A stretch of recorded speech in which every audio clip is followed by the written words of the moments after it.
Ebenezer unit te kum sang hi le som pakua Christmas le kum thar sang hi som ni tam tak le hlim takamang turin du sakna kan lan chewa chibai kan bu ka cheu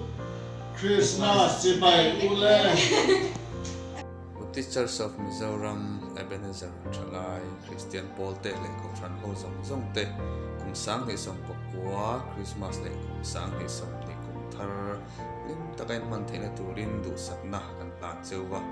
e Christmas le kum thar hi in zawaya ta na ti sa le tharang loma thian mol som na athara in chan theina na tele kum thar dom takin man zel theina turin du sakna sang ber kan lan cheu. Hello, I'm from TKP member. It's a wine. Kumin sang in a strong for Christmas.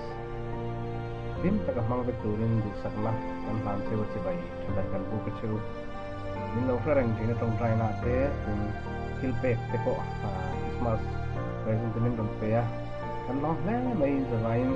tin le tam takin ma som cheu sela. Kumin sang hi le som pakua Christmas po lim takin lo mang cheula. Zanin for Christmas advance Christmas tim taka mang turin kan chung kwa du sakna kan lan cheu in the wine Christmas chibai ve ulai. Ebenezer TKP ka member puidu takte janila advance Christmas in mang ti ka hiatil du sakna chibai kabuk chewa lim takin janil advance Christmas hi mang theu turil e kadu sakna sang ber ka la chewa kini po he helaya kang toran arai duna advance Christmas kan manga kan lim le a chutiang chuanil kan ma Isu Krista lalle chandam tu kantana lo piang hi thilung taka loma chibai buk thei theu turin in zawain kadu sakna sang ber ka la na chu Ebenezer unit member with zong pen zanina advance Christmas lim takai man thena du sakna kan han chewa Christmas le kun thar chibai ve ple TKP Ebenezer unit member zong te zan ina advance Christmas in mangdon ti kan lo sha in zinga tel ve acha kum ne mai lim deu le nuam deu mang turin du sakna kan hlana chu kan in muthwai do ne advance Christmas si bai vek ule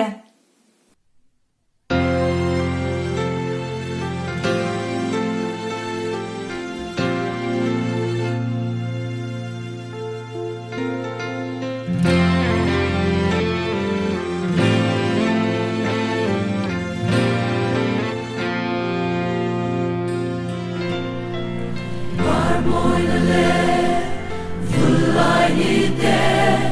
sat lai ni song,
Jehovah, kan zai khom hu